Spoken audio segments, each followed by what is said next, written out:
નમસ્કાર દર્શક મિત્રો, દિલોક સત્તા શોમાં આપણું સ્વાગત છે। પેરિસના પ્રખ્યાત તેમજ વિશ્વવિખ્યાત લુવર મ્યુઝિયમમાંથી તાજેતરમાં જે ચોરીની ઘટના સામે આવી હતી તેના કારણે આખી દુનિયાને આ ચોરીએ હચમચાવી નાખી હતી। કારણ કે એવા સમાચાર સામે આવ્યા હતા કે વિશ્વવિખ્યાત મ્યુઝિયમ લુવરમાંથી $102 મિલિયન કિંમતના ઘરેણાઓની ચોરી કરવામાં આવી હતી। આ ચોરી થતાં ભાગદોડ મચી ગઈ હતી। આ ચોરીના કારણે મ્યુઝિયમની સુરક્ષા વ્યવસ્થા પર સવાલો થવા લાગ્યા છે અને મ્યુઝિયમની પ્રતિષ્ઠાને પણ ઠેસ પહોંચી હતી। વિશ્વના સૌથી પ્રખ્યાત સંગ્રહાલય લુવરમાંથી 8 જેટલી જ્વેલરીની ચોરી કરવામાં આવી હતી, જેની કિંમત એટલી બધી છે કે તેની ગણતરી કરવી પણ મુશ્કેલ છે। આ બધું જ ખૂબ જ ફિલ્મી સ્ટાઇલમાં થયું હતું, પરંતુ આ ચોરોએ ફ્રાન્સમાં આ ખતરનાક ચોરીને જે રીતે અંજામ આપ્યો છે તેણે આખી જ દુનિયાને આશ્ચર્યચકિત કરી નાખ્યા છે। લુવર મ્યુઝિયમમાંથી ચોરોએ થોડી જ મિનિટોમાં લગભગ $102 મિલિયનની ચોરી કરીને આ ચોરીને અંજામ આપ્યો હતો। લુવર મ્યુઝિયમમાંથી નેપોલિયનના ઐતિહાસિક ઘરેણાની ચોરી કરીને ચોરોએ બધાને ચોંકાવી નાખ્યા હતા। 19 ઓક્ટોબરના રોજ આ ઘટના બની હતી, જેમાં લિફ્ટ દ્વારા લુવર મ્યુઝિયમમાંથી પહોંચેલા ચોરોએ આ ચોરીને અંજામ આપ્યો હતો। મીડિયા રિપોર્ટ અનુસાર એવી માહિતી મળી રહી છે કે ચોરો લુવર મ્યુઝિયમના પહેલા માળની બાલ્કનીમાં ચડી ગયા હતા અને ત્યારબાદ તેઓએ બારી તોડી નાખી હતી।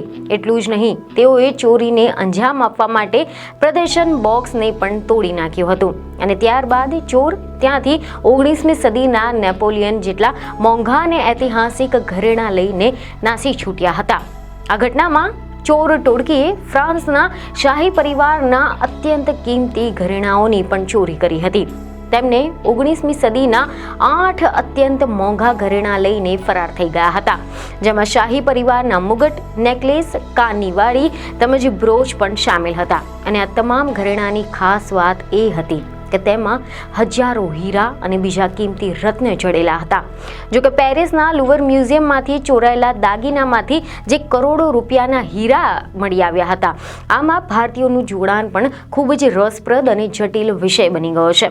લુવર મ્યુઝિયમમાં ઘણા બધા ગોલકોંડા હીરા છે, આમાંથી એક રિજન્ટ ડાયમંડ પણ છે। ગોલકોંડા ડાયમંડ્સ અને જ્યાંથી મળી આવ્યા હતા એવી આંધ્રની ખાણોમાં તેનો ઉલ્લેખ હીરાના ઇતિહાસમાં જરૂર જોવા મળે છે। મીડિયા રિપોર્ટ અનુસાર એવી માહિતી સામે આવી છે કે 18મી સદી સુધી વિશ્વમાં ભારત જ હીરાનું એકમાત્ર સપ્લાયર હતું। વર્તમાન આંધ્રપ્રદેશની કૃષ્ણા અને પન્ના નદીઓમાં પુષ્કળ પ્રમાણમાં હીરા મળી આવતા હતા। આ હીરાઓની ખાણમાંથી કાઢીને તેનો વેપાર કરનાર વિજયનગર અને ગોલકોંડા રાજવંશોએ તેલુગુ ધરતી પર સદીઓ સુધી રાજ કર્યું હતું અને સૌથી શક્તિશાળી સામ્રાજ્યો સ્થાપ્યા હતા। સમયની સાથે ગોલકોંડા ડાયમંડ્સની કીર્તિ આખા યુરોપમાં પ્રસરી ગઈ હતી। હમ્પી અને બાદમાં જૂના હૈદરાબાદ શહેરની કેરાવન સ્ટ્રીટો હીરા વેપારીઓથી ભરાઈ ગઈ હતી। કોહિનૂર જેવા કેટલાક હીરાનું પ્રાપ્તિ સ્થાન હજુ સુધી અસ્પષ્ટ છે, પરંતુ ઘણા બધા હીરા એવા પણ છે કે જેમના પ્રાપ્તિ સ્થાનની નોંધ કરાઈ હતી। જોકે કેટલાક હીરાની ચોરી અને દાણ ચોરી થઈ હતી। ઘણા બધા હીરા વિદેશ વેપારમાં અહીંયાથી જતા હતા।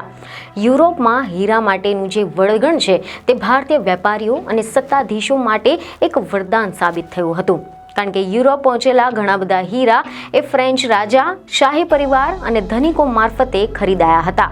હીરા ખરીદવા માટે ઘણા બધા ફ્રેન્ચ વેપારીઓ પણ ભારત આવ્યા હતા। આ પૈકી ઘણા બધા હીરા ફ્રેન્ચ શાહી ઘરેણામાં જડી દેવાયા હતા। તાજેતરમાં જે લુવર મ્યુઝિયમમાં જે ચોરી થઈ હતી, આ ચોરીમાં પણ જે હીરા ચોરાયા છે તેમાંથી 2 ગોલકોંડા ડાયમંડ્સ પણ સામેલ હતા। જોકે બીજા અમુક હીરા સુરક્ષિત છે। એવા અહેવાલો છે કે ચોરાયેલા હીરામાં રિકવરી બ્રુક ડાયમંડ પણ સામેલ છે, જેનો સંબંધ ફ્રેન્ચના મહારાણી યુજીયન સાથે છે।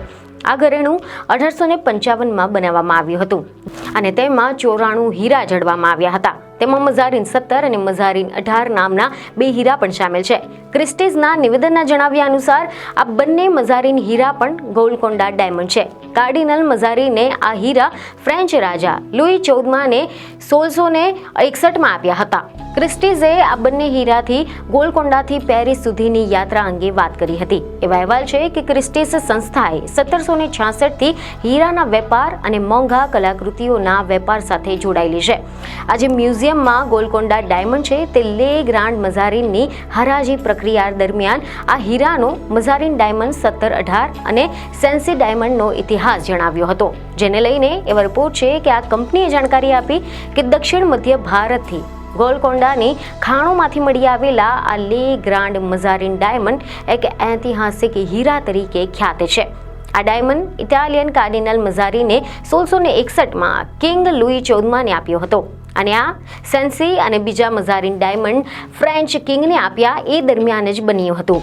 જોકે એવા પણ અહેવાલ છે કે આ ચોરાયેલા દાગીનાઓમાં ગોલકોન્ડા ડાયમંડ સામેલ છે કે નહીં એ સ્પષ્ટ નથી. આ દરમિયાન ચોરી થવાથી બચી ગયેલા હીરામાં ભારતથી પહોંચેલા હીરા પણ સામેલ છે. લુવર મ્યુઝિયમમાં રહેલા હીરામાં કોલોર અને પરિતલાની ખાણમાંથી આવેલા હીરાના પણ સમાવેશ થાય છે. આ બંને સ્થળો જૂના જમાનામાં ગોલકોન્ડા સામ્રાજ્યનો જ ભાગ હતા અને હાલ આ બંને કૃષ્ણા અને ગુંટૂર જિલ્લામાં છે. આમાંથી સૌથી વધુ મહત્વપૂર્ણ હીરો એ રેજન્ડ ડાયમંડ છે, જેનું વજન 140.5 કેરેટ છે. ધ રેજન્ટ ડાયમંડ એ વિશ્વનો સૌથી મોટો અને શુદ્ધ હીરો માનવામાં આવે છે. તે પરિતલામાંથી નીકળીને મળી આવ્યો હતો. જોકે આ હીરાની ભારતથી યુરોપ સુધીની સફર એ the diary of William Hedges during his agency in Bengal નામના પુસ્તકમાં નોંધાયેલી છે. રેજન્ટ ડાયમંડ એ પીટ ડાયમંડ તરીકે પણ ઓળખાય છે.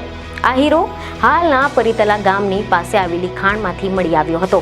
ઇતિહાસકારોના મત પ્રમાણે પ્રાપ્તિ સમયે તેનું વજન 426 કેરેટ હતું અને આ ખાણમાં કામ કરી રહેલા એક દાસ મજૂરે તેને ખાણમાંથી ચૂપચાપ બહાર કાઢી તેને મદ્રાસથી બહાર લઈ ગયો હતો. બાદમાં આ હીરો આપવામાં તેણે બ્રિટિશ નાવિકને વાત કરી હતી, પરંતુ બ્રિટિશ નાવિકે તેને મારી નાખ્યો અને હીરો છીનવી લીધો હતો. ગોલકોન્ડા સામ્રાજ્યના ઇતિહાસકાર અને પત્રકાર નાના સેટ્ટીએ એક મીડિયા સાથેની વાતચીતમાં આ અંગે કેટલીક જાણકારી આપી હતી, જેમાં તેમને જણાવ્યું કે આ નાવિકે બાદમાં આ હીરો ભારતીય વેપારીને જ વેચી દીધો હતો. એ સમયે આ હીરાની કિંમત 48,000 પેગોડા હતી. પેગોડા એ સમયે ગોલકોન્ડાનું ચલણ હતું. એ સમયના મદ્રાસના ગવર્નર પીટે આ હીરો તેની પાસે મૂકીને સૌથી મોટી રકમ ચૂકવીને ખરીદી લીધો હતો. આ અંગે એવા અહેવાલ છે કે ઘણા બધા ઇતિહાસકારો લખે છે કે એક વ્યક્તિએ આ હીરો બાદમાં પોતાના પગરખામાં સંતાડી લીધો હતો. આવી રીતે મદ્રાસથી લંડન મોકલી દેવામાં આવ્યો હતો.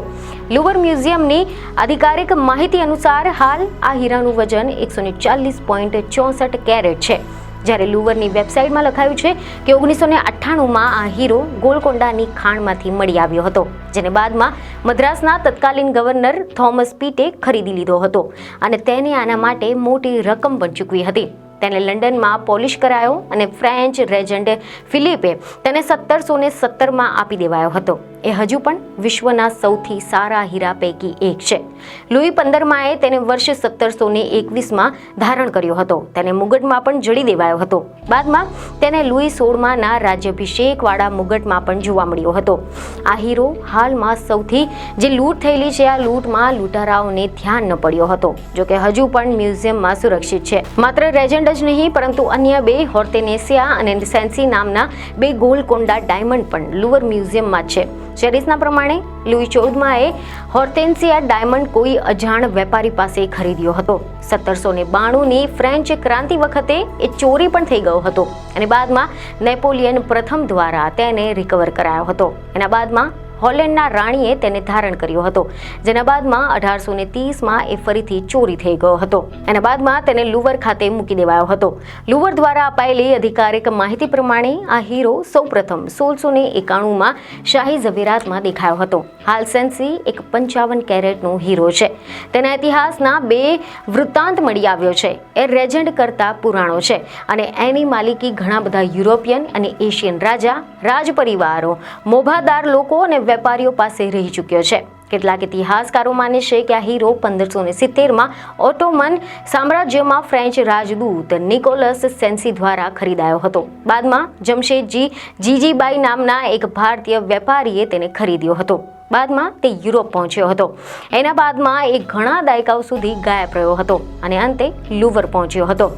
ડાયમંડ્સ ઓફ ડેક્કન નામના એક આર્ટિકલમાં જીઓલોજિસ્ટિક SV સત્યનારાયણે લખ્યું છે કે સનસીડ ડાયમંડ એ ભારતના દક્ષિણ પ્રદેશમાં ઈસવીસન 1477માં મળી આવ્યો હતો, જેના બાદમાં 1661માં તેનો સમાવેશ ફ્રાન્સના રાજસી ઘરેણામાં થયો હતો. કાર્ડિનલ જ્યુલ્સ મઝારને લઈ લુઈ 14માને આપેલા 18 હીરા પૈકીનો એક હતો. આ 18 હીરા પૈકી 2 હાલમાં જ ચોરાઈ ગયા હતા. જો કે આ હીરો હજુ પણ સુરક્ષિત છે. હજુ સુધી એ સ્પષ્ટ નથી કે કોલ્લુર અને પરિતલાની કઈ ખાણમાંથી આ હીરો મળી આવ્યો હતો, પરંતુ ઇતિહાસકારો પ્રમાણે હોર્ટેન્સિયા પણ એક ગોલકોન્ડા ડાયમંડ છે, પરંતુ એ કઈ ખીણમાંથી મળી આવ્યો હતો, કઈ ખાણમાંથી મળી આવ્યો હતો એ સ્પષ્ટ નથી. 17મી સદી સુધીમાં ભારત વિશ્વનું હીરાનું સૌથી મોટું સપ્લાયર બની ગયું હતું. ફ્રાન્સ પહોંચેલા મોટાભાગના હીરા એક ગોલકોન્ડા સામ્રાજ્યમાંથી જ પહોંચ્યા હતા, જેથી ઘણા બધા ઇતિહાસકારોના મત પ્રમાણે આ હીરા પણ ગોલકોન્ડા ડાયમંડ જ હોવા જોઈએ. ઈસવીસન 1200થી લઈને 1800 સુધી કૃષ્ણા અને પન્ના નદીના કાંઠે હીરાની શોધ ચાલતી રહી હતી. આમ જોવા જઈએ તો ગોલકોન્ડા હીરા એક ઐતિહાસિક વારસો બની ગયો છે. તેમની સુંદરતા, દુર્લભતા તેમને વિશ્વભરમાં ઓળખ અપાવી છે. લુવર મ્યુઝિયમમાં ઘણા બધા ગોલકોન્ડા હીરા છે. આ હીરા ફક્ત તેમની સુંદરતા જ માટે નથી, પરંતુ તેમની પાછળના ઐતિહાસિક વાર્તાઓ માટે પણ ખૂબ જ જાણીતા છે. 13મીથી લઈને 17મી સદી સુધીમાં દક્ષિણ ભારતના ડેક્કન પ્રદેશના હીરાનો મુખ્ય સ્ત્રોત માનવામાં આવતો હતો. કૃષ્ણા અને પન્ના નદીની ખીણોમાં હીરા વિપુલ પ્રમાણમાં મળી આવતા હતા. આ હીરાની સુંદરતા અને દુર્લભતાએ તેમને વિશ્વભરમાં ઓળખ અપાવી છે. બીજને ખબર સાથે ફરી મળીશું. ધન્યવાદ.